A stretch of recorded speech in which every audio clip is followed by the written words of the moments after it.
संयुक्त राष्ट्र की सफलता के लिए यह आवश्यक है कि वह समस्त मानवता का सबल स्वर बन सके और देशों के बीच एक दूसरे पर अवलंबित सामूहिक कृति तथा सहयोग का गतिशील माध्यम बन सके। स्वयं अपने इतिहास और राजनीतिक अनुभव से हमने सीखा है कि वास्तविक सत्ता सरकारों में नहीं, जनता में निहित है और जो उनकी इच्छा शक्ति और समर्थन पर आश्रित है।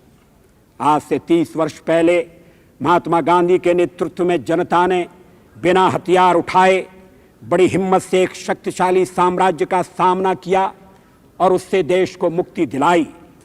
इस वर्ष के प्रारंभ में हमारी जनता ने एक स्वार्थांध सत्ता के उन सब प्रयत्नों पर सफलतापूर्वक पानी फेर दिया जिनके द्वारा उसकी मूलभूत स्वतंत्रता को छीना जा रहा था। इस घटना से हमारे कई विदेशी मित्र बंधुओं को आश्चर्य हुआ, परंतु मुझे तो स्पष्ट है कि हमारे लोगों द्वारा प्रदर्शित महान राजनीतिक साहस की प्रेरणा हमारी अस्मिता और परंपरा से मिली है। सदा से ही हमारी धार्मिक और दार्शनिक विचारधारा का केंद्र बिंदु व्यक्ति रहा है। हमारे विविध धर्म ग्रंथों और महाकाव्यों में सदैव यह संदेश निहित रहा है कि समस्त ब्रह्मांड और सृष्टि का मूल हेतु व्यक्ति और उसका संपूर्ण विकास है। हमारी सदा मान्यता रही है कि ईश्वर के अनेक रूप हो सकते हैं। हम भारतवासी को भले ही वह कहीं जन्मा हो या किसी पंथ का हो, अपने उद्धार और मुक्ति का मार्ग का अनुसरण की स्वतंत्रता रही है। साथ ही हमारे मनीषियों ने वैदिक युग से लेकर अब तक सदा ही हमें अपने साथी मानवों के प्रति करुणा और सहिष्णुता का पाठ पढ़ाया है। गांधी जी ने इस तत्व का सार उनके प्रिय शब्द अंत्योदय में व्यक्त किया। अंत्योदय का अभिप्राय है निम्नतम और निर्धनतम वर्गों के हितों की रक्षा और कल्याण, जिसके लिए प्रत्येक समाज को संलग्न रहना चाहिए।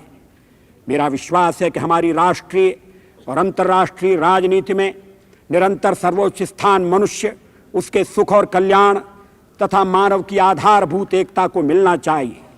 मेरा अभिप्राय किसी अपार्थिक मानव से नहीं है जो अतीत काल से निरंकुशता को थोपने का बहाना रहा है। मेरा मतलब जीते जागते मानव से है, उसकी संवेदनाएं और अपेक्षाएं, उसका सुख और दुख हमारे प्रयत्नों का केंद्र बिंदु होना चाहिए। अध्यक्ष महोदय, हम विश्व शांति के, ऐसी विश्व शांति के जो जीवंत है, प्रबल समर्थक हैं। विश्व शांति हमारे सारे प्रयत्नों की आधारशिला है। शांति की परिभाषा केवल युद्ध न होना मात्र नहीं है। विश्व शांति का ताना बाना किसी भी समय छिन्न भिन्न हो सकता है। उसका संरक्षण तो केवल उन सामूहिक प्रयत्नों से हो सकता है जो राष्ट्रों के बीच विद्यमान भारी असमानता और असंतुलन को दूर कर सकें, एक राष्ट्र पर दूसरे राष्ट्र के प्रभुत्व और शोषण का अंत कर सकें और संसार के समस्त लोगों को बराबरी के आधार पर अवसर और अधिकार प्रदान कर सकें। निस्संदेह हर देश अपने राष्ट्रीय हितों का संरक्षण और संवर्धन करना चाहता है, पर कोई देश सबसे अलग थलग होकर अपनी चार दीवारी के भीतर नहीं रह सकता। हमें यह समझना होगा कि विश्व के देशों में पारस्परिक निर्भरता के अतिरिक्त और कोई चारा नहीं है। इसी में विश्व मानव का कल्याण है। इसके लिए यह आवश्यक है कि हम सब अपने अपने राष्ट्रीय क्षितिजों के पार अपनी दृष्टि दौड़ाएं। पारस्परिक सहकारिता और त्याग की प्रवृत्ति को बल देकर ही मानव समाज प्रगति और समृद्धि का पूरा पूरा लाभ उठा सकता है। जब भारत ने उपनिवेशवाद और साम्राज्यवाद के विरुद्ध राष्ट्रीय स्वातंत्र्य संग्राम छेड़ा था, तब से विश्व एक लंबा रास्ता तय कर चुका है। एक एशियाई देश के नाते हमने वियतनाम के बहादुर लोगों द्वारा स्वतंत्रता संग्राम के दौरान झेले गए अपार कष्टों और अनगिनत बलिदानों को बड़ी संवेदना के साथ देखा। उनकी अंततः सफलता मानव की आत्मशक्ति की ज्वलंत परिचायक तथा दासता के विरुद्ध उसके अदम्य प्रतिरोध के प्रति श्रद्धांजलि है। हमें प्रसन्नता है कि संयुक्त राष्ट्र संघ ने वियतनाम के पुनर्निर्माण और वहां के लोगों के पुनर्वास के लिए अंतर्राष्ट्रीय पैमाने पर सहायता देने की योजना बनाई है। भारत वियतनाम को अपनी ओर से यथासंभव सहायता देने के लिए तत्पर है। भारत वियतनामी समाजवादी गणराज्य के संयुक्त राष्ट्र संघ में प्रवेश का सहर्ष स्वागत करता है। नए अफ्रीकी राज्य जिबूटी का भी हम हार्दिक अभिनंदन करते हैं। इन दोनों देशों की सदस्यता से संयुक्त राष्ट्र संघ और भी विश्वव्यापी हो गया है। इन दोनों देशों के साथ भारत के मधुर मैत्री संबंध हैं और हम आशा करते हैं कि भविष्य में हमारे पारस्परिक सहयोग में वृद्धि होगी। महासभा के समक्ष जो कार्यसूची है उसमें संसार की कई महत्वपूर्ण समस्याएं सम्मिलित हैं। मैं इनमें से कुछ ऐसे विशिष्ट प्रश्नों का उल्लेख करना चाहूँगा जिनका तात्कालिक महत्व है और जिनको हमारे सामूहिक विचार विनिमय में प्राथमिकता दी जानी चाहिए। हमारी सबसे बड़ी समस्या दक्षिणी अफ्रीका में मानव अधिकारों और स्वतंत्रता के लिए हो रहे महान संघर्ष की है। भारत ने सदैव ही राष्ट्रीय तथा अंतर्राष्ट्रीय मामलों में अनावश्यक रक्तपात और हिंसा का विरोध किया है।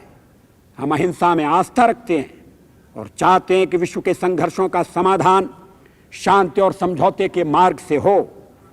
पराधीनता के अंधकारपूर्ण काल में भी भारत कतिपय आधारभूत सिद्धांतों पर दृढ़ था। ये सिद्धांत थे औपनिवेशिक दमन का तीव्र विरोध और रंगभेद पर आधारित विभाजन तथा मानव अधिकारों के हनन की पूर्ण स्वीकृति। इन सिद्धांतों के प्रति भारत की श्रद्धा आज और अधिक गहरी हो गई है। अफ्रीका में चुनौती स्पष्ट है। प्रश्न यह है कि किसी जनता को स्वतंत्रता और सम्मान के साथ रहने का अनपरणीय अधिकार है या रंगभेद में विश्वास रखने वाला अल्पमत किसी विशाल बहुमत पर हमेशा अन्याय और दमन करता रहेगा। निस्संदेह रंगभेद के सभी रूपों का जड़ से उन्मूलन होना चाहिए। रंगभेद निश्चित रूप से समाप्त होना चाहिए। इसका अस्तित्व मानवता पर कलंक और संयुक्त राष्ट्र संघ पर एक गहरा आक्षेप है। संयुक्त राष्ट्र संघ की स्थापना के 30 वर्ष बाद आज हमें पहले से कहीं अधिक स्पष्ट हो गया है कि दरिद्रता के सागर में कोई एक राष्ट्र या राष्ट्र समूह समृद्धि का द्वीप बनकर नहीं रह सकता। 2 दशकों से भी अधिक समय से अंतर्राष्ट्रीय आर्थिक संबंधों पर विचार विनिमय हो रहा है, परंतु विकास दशक के लिए जो स्वल्प लक्ष्य निश्चित किए गए थे उनकी या तो अवहेलना कर दी गई है या उन्हें पीछे धकेल दिया गया है।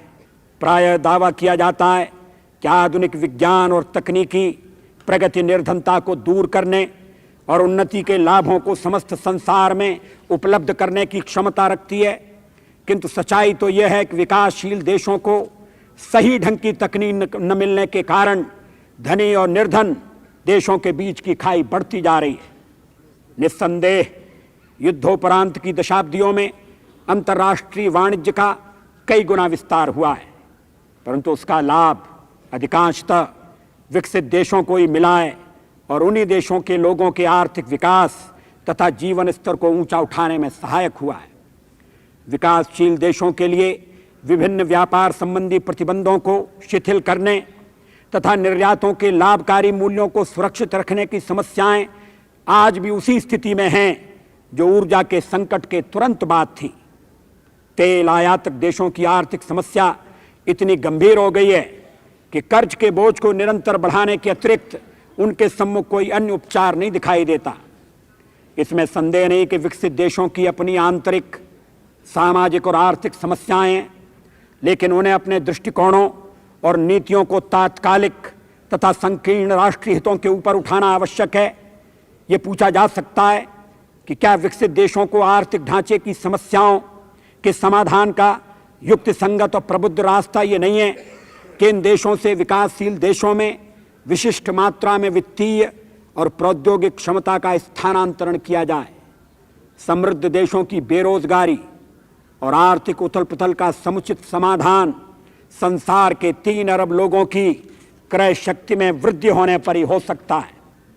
भारत ने इस बारे में अंतर्राष्ट्रीय विचार विमर्शों में उत्साह और ईमानदारी से भाग लिया है। हमारी मान्यता रही है कि संसार के आर्थिक रोगों का निवारण संघर्ष की भावना को बल देने से नहीं, बल्कि अंतर्राष्ट्रीय पारस्परिक निर्भरता और सहयोग की नई भावना को जागृत करने से होगा। अध्यक्ष महोदय, इस संबंध में मैं आपके सम्मुख महात्मा गांधी के दृष्टिकोण को प्रस्तुत करना चाहता हूं, जिसका उन्होंने कई दशक पहले सुझाव दिया था। जैसा आप जानते हैं, वे सचमुच में एक विश्व मानव थे। संक्षिप्त रूप से उनके विचार मेरी राय में इस प्रकार थे। 1, सब लोगों को अपनी बुनियादी आवश्यकताओं की पूर्ति का अधिकार है, भले ही उनकी अर्थव्यवस्था का रूप, उत्पादकता का स्तर तथा भौगोलिक स्थिति कुछ भी हो। 2, राष्ट्रों के बीच पारस्परिक निर्भरता शोषण रहित होना चाहिए। असमान लोगों के बीच वास्तविक पारस्परिक निर्भरता नहीं हो सकती, अतः असमानता को दूर करने के लिए कार्रवाई करना जरूरी है। 3, विकासशील देशों को स्वावलंबन और सामूहिक निर्भरता की नीति का पालन करना चाहिए। ये एक ऐसी व्यापक रणनीति का अंग होना चाहिए जिसका उद्देश्य विकसित देशों से संसाधनों और तकनीक का स्थानांतरण कराना होगा। 4, संसार के लोग भले ही वे पृथक राष्ट्रों में बटे हुए हों, एक ही परिवार के सदस्य हैं।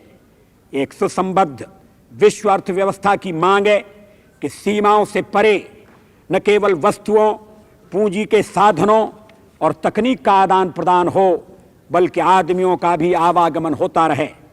5, आर्थिक व्यूह रचना का लक्ष्य मात्र जीएनपी बढ़ाना न होकर रोजगार में वृद्धि करना होना चाहिए। 6, उपभोग में असंयम के विरुद्ध एक विश्वव्यापी आंदोलन की आवश्यकता है, क्योंकि ऐसा असंयम मनुष्य को गिराता है और उसे शेष समाज से दूर ले जाता है। 7, न केवल विकसित बल्कि विकासशील देशों को भी अपने देश की आम जनता और अभिजात्य वर्ग के बीच की खाई को भरना चाहिए। न्याय संगत विश्व अर्थव्यवस्था का आधार हर देश में एक न्यायोचित अर्थव्यवस्था की रचना ही हो सकता है। अध्यक्ष महोदय, संसार में जनसंख्या की दृष्टि से दूसरे नंबर का देश होने के नाते भारत की समस्याएं भी बहुत जटिल हैं। हमारी प्रगति उल्लेखनीय है, लेकिन हमारे सम्मुख कई चुनौतियां विद्यमान हैं। एक ऐसे देश के नाते जिसने लोकतंत्र में अपनी आस्था पुनः व्यक्त की है और जो सहमति के आधार पर शासन चलाना चाहता है, हमारा काम और भी अधिक कठिन हो गया है। हमें गत कुछ दशकों तथा सदियों से जो अनेकानेक समस्याएं विरासत में मिली हैं, उन्हें हल करने के लिए हमारे पास न तो कोई जादू की छड़ी है और न कोई तुरंत फुरत समाधान है, लेकिन हमें आशा और विश्वास है कि हम सफल होंगे। स्वतंत्रता के विगत 30 वर्षों में हमारे लोगों ने अपनी परंपरागत प्रतिभा के बल पर विज्ञान और तकनीक द्वारा प्रस्तुत नए अवसरों के महत्व को समझा है और राष्ट्र की उन्नति के लिए प्रगति के नवीन उपकरणों का प्रयोग करने की क्षमता दिखाई है। अंतर्राष्ट्रीय सहयोग की उपयोगिता को समझते हुए भी हमारा प्रयास यही रहा है कि अपनी राष्ट्रीय प्रगति और आर्थिक स्वावलंबन के लिए हम अपने ही प्रयत्नों पर निर्भर रहें। हमारी नई सरकार नई प्राथमिकताओं को निश्चित करने और नियोजन तथा नीतियों में जो विकृतियां आ गई हैं, उन्हें दूर करने के लिए तत्पर है। आर्थिक क्षेत्र में अपने विकास के लिए हम औद्योगिक देशों की आंख मूंद कर नकल नहीं करना चाहते। हम ऐसे समग्र नियोजन की ओर बढ़ना चाहते हैं जिसका केंद्र बिंदु मानव हो। हम अपना ध्यान ग्रामीण विकास पर अधिक केंद्रित करना चाहते हैं, क्योंकि हमारे देश की बहुसंख्यक जनता गांव में रहती है और उसका जीवन वहीं बीतेगा। हम अभिजात्य वर्ग के उपभोगवाद पर आधारित बहुबोलता नहीं चाहते। मनुष्य का मूल्यांकन इस आधार पर नहीं होना चाहिए कि उसके पास क्या है, बल्कि उसकी खरी कसौटी ये है कि वह कैसा है। हम बेरोजगारों को रोजगार देना चाहते हैं और पिछड़े वर्गों की बुनियादी आवश्यकताओं की पूर्ति के लिए कृत संकल्प हैं। नगरों की ओर दौड़ने की प्रवृत्ति को उलटने या कम से कम रोकने की हमारी योजनाएं विकासशील देशों के लिए ये एक बहुत बड़ी सामाजिक और आर्थिक समस्या बन गई है। कई दशक पहले महात्मा गांधी जी ने इस बारे में चेतावनी दी थी। अधिक सुहाने प्रभात के लिए जूझते हुए भारत अपने आर्थिक और तकनीकी अनुभव में अपने बंधु विकासशील देशों को सहभागी बनाने के लिए सदैव तत्पर रहा है। हम अपनी विभिन्न शिक्षा संस्थाओं में अन्य विकासशील देशों के हजारों छात्रों को प्रशिक्षण दे रहे हैं। हमारा विश्वास है कि विविधतापूर्ण प्रशिक्षण इन देशों के सामाजिक और आर्थिक विकास में सहायक होगा। हम विकासशील देशों के बीच परस्पर लाभकारी सहयोग बढ़ाने पर जोर दे रहे हैं और इससे हम केवल अपने लिए किसी प्रकार के राजनीतिक या आर्थिक लाभ की कामना नहीं करते। अध्यक्ष महोदय, भारत सब देशों से मैत्री चाहता है और किसी पर प्रभुत्व स्थापित करना नहीं चाहता। जनता सरकार सभी देशों के साथ स्नेह, सहयोग, और समझदारी के सेतु निर्माण करने के लिए सक्रिय है। सर्वप्रथम हमारा ध्यान नजदीकी पड़ोसी देशों के साथ संबंध सुदृढ़ करने की ओर गया है। मैं हाल में ही मैत्री का संदेश लेकर नेपाल, बर्मा और अफगानिस्तान गया था। पाकिस्तान के साथ संबंधों को सामान्य बनाने की प्रक्रिया को हम सुदृढ़ करना चाहते हैं, जिससे न केवल स्थायी शांति कायम हो बल्कि लाभदायक सहयोग में भी वृद्धि हो। 4 दिन पूर्व 30 सितंबर को भारत और बांग्लादेश के प्रतिनिधियों ने गंगा जल की समस्या पर हुए एक समझौते पर प्रथम हस्ताक्षर किए। यह एक व्यापक समझौता है जिसमें अल्पकालीन समस्या को हल किया गया है और दीर्घकालीन समस्या के समाधान की नींव डाली गई है। इससे दोनों देशों की समुचित आवश्यकताओं की पूर्ति हो सकेगी। इस समस्या ने हमारे पड़ोसी देश के साथ हमारे संबंधों में पिछले 25 वर्षों से बिगाड़ पैदा कर रखा था। यह समझौता हमारे इस विश्वास की पुष्टि कर सकता है कि ऐसी जटिल समस्या को, जो 2 पड़ोसी देशों की अर्थव्यवस्था और करोड़ों लोगों के जीवन को प्रभावित करती है, ईमानदारी से प्रेरित द्विपक्षीय चर्चा के द्वारा ही हल किया जा सकता है। ऐसे हल के लिए दोनों पक्षों को कुछ न कुछ त्याग करना पड़ता है और आदान प्रदान के आधार पर आगे बढ़ना पड़ता है। पिछले 1 वर्ष में दक्षिण एशिया के देशों में अनेक राजनीतिक परिवर्तन हुए हैं। फिर भी इन देशों के लोगों को इस बात का श्रेय मिलना चाहिए कि दक्षिण एशिया पिछले कई दशकों की अपेक्षा आज तनाव से अधिक मुक्त है। यदि सचमुच दक्षिण एशिया में शांति और सहयोग का मार्ग प्रशस्त हो जाए तो हम सब, जिन पर विकास का समान बोझ है, अपने विकास की ओर ध्यान दे सकेंगे और अपने संसाधनों को विनाश से हटाकर विकास में लगा सकेंगे। वस्तुतः इसी संदर्भ में हम यह विशेष अपील करते हैं कि हमारे चारों तरफ के हिंद महासागर के विशाल क्षेत्र को बड़ी शक्तियों की प्रतिद्वंदिता और सैनिक अड्डों से मुक्त रखा जाए, जिनका उपयोग आक्रमण के लिए हो सकता है। विस्तृत परिप्रेक्ष्य में भारत तनाव शैथिल्य के प्रयत्नों का स्वागत करता है। भारत चाहता है कि तनाव शैथिल्य केवल यूरोप तक सीमित न रहे बल्कि विश्वव्यापी हो और उसके लाभ विश्व के सब देशों और लोगों को मिलें। वर्षानुवर्ष राष्ट्र संघ में अनगिनत प्रस्ताव पास किए गए हैं, जिनमें पूर्ण निशस्त्रीकरण, विशेषकर आणविक निशस्त्रीकरण की मांग की गई है। अणुअस्त्रों की दौड़ बहुत भयावह स्थिति में पहुंच गई है। विनाशकारी हथियारों के अंबार ने संसार को बड़ी विकट दुविधा में डाल दिया है।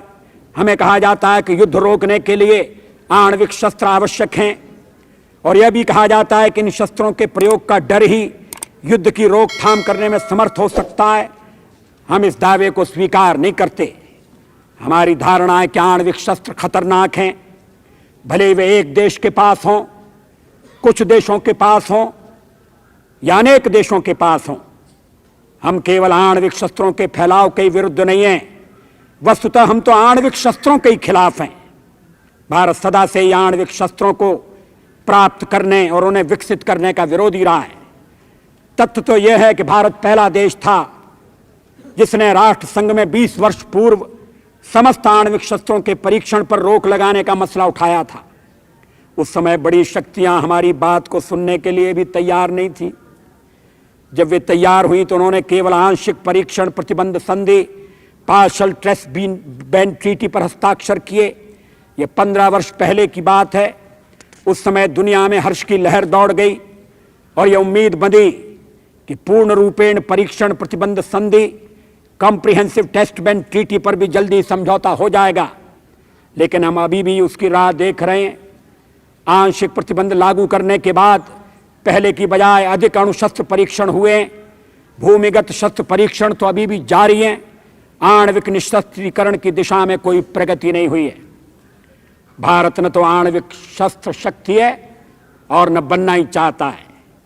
नई सरकार ने असंदिग्ध शब्दों में इस बात की पुनर्घोषणा की है। हमारे प्रधानमंत्री श्री मोरारजी देसाई ने कहा है कि यदि विश्व के अन्य सभी देश आणविक शस्त्र बनाने लगें तब भी भारत आणविक शस्त्रों को बनाने की ओर अग्रसर नहीं होगा। हमने अणुअस्त्रों के फैलाव को रोकने वाली संधि एनपीटी पर हस्ताक्षर नहीं किए क्योंकि हम उसे एक असमान और भेदमूलक संधि समझते हैं। यह संधि 10 वर्ष पूर्व तैयार हुई थी। तब से अब तक ऐसी कोई घटना नहीं घटी जिसके कारण हमें अपने दृष्टिकोण में परिवर्तन करने की आवश्यकता महसूस हुई हो। अध्यक्ष महोदय, भारत ने लगभग 25 वर्ष पूर्व आणविक शक्ति के शांतिमय उपयोग के कार्यक्रम को प्रारंभ किया था। अणुशक्ति के शांतिमय उपयोग में हमारा विश्वास दृढ़ है। हम इस दृष्टिकोण से पूर्णतया सहमत हैं कि आणविक शस्त्रों का फैलाव और आणविक प्रौद्योगिकी का विस्तार दो पृथक चीजें हैं और इनके स्पष्ट अंतर को समझा जाना चाहिए। हम उन सब कदमों और नीतियों का पहले की तरह विरोध करेंगे जो आणविक शक्ति के शांतिमय उपयोग में रुकावट डालेंगी। साथ ही हम उन सब कदमों और नीतियों का भी विरोध करेंगे जो भेदभावपूर्ण हैं। हम अन्य देशों के साथ इस सवाल पर पूरा सहयोग देने और चर्चा करने को तैयार हैं कि आणविक शस्त्रों के खतरे को किस प्रकार समाप्त किया जाए। यह नितांत आवश्यक है कि राजनीतिक दिमाग अपने आप को सैनिक तर्कों से मुक्त रखें।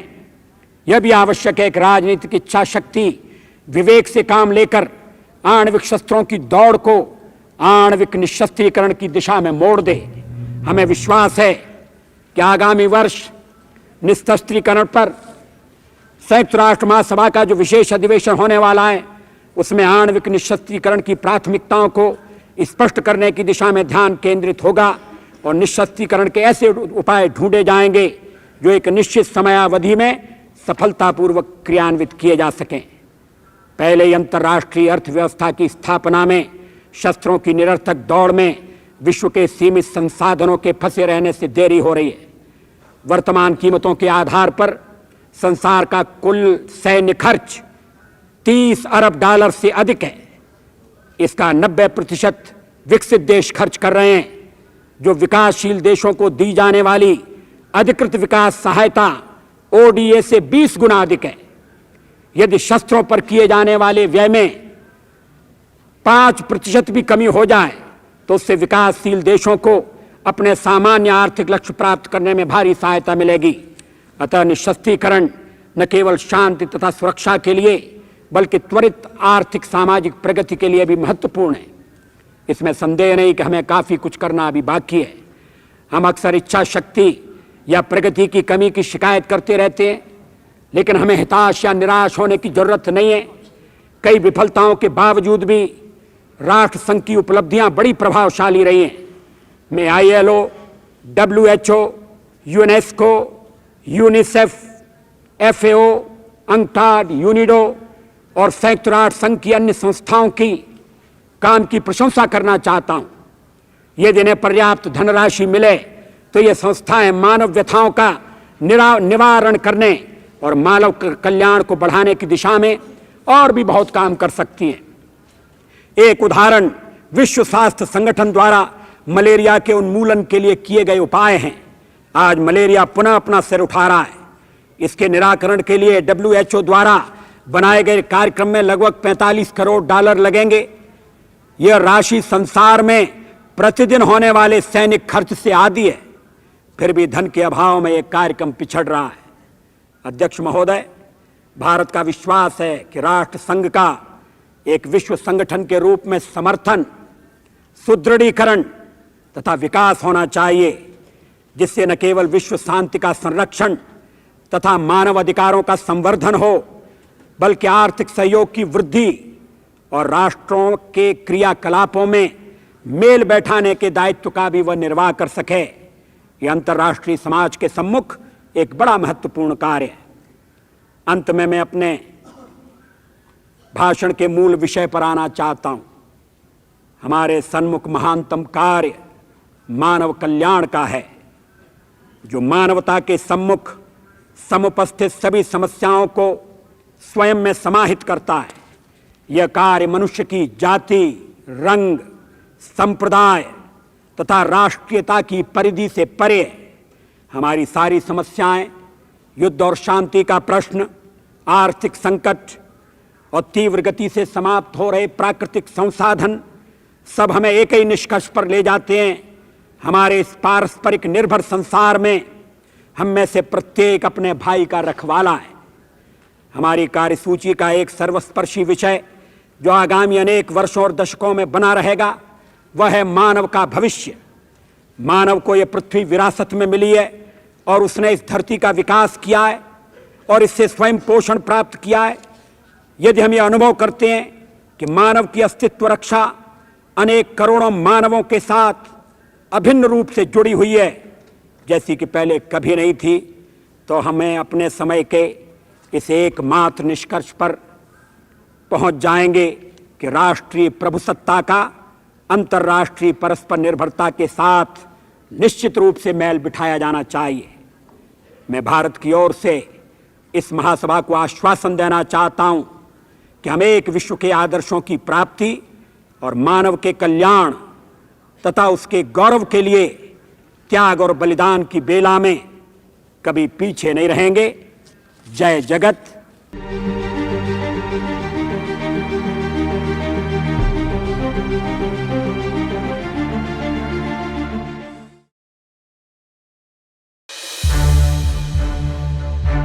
To watch more programs of Sansad TV, subscribe to our YouTube channel and don't forget to like and share them.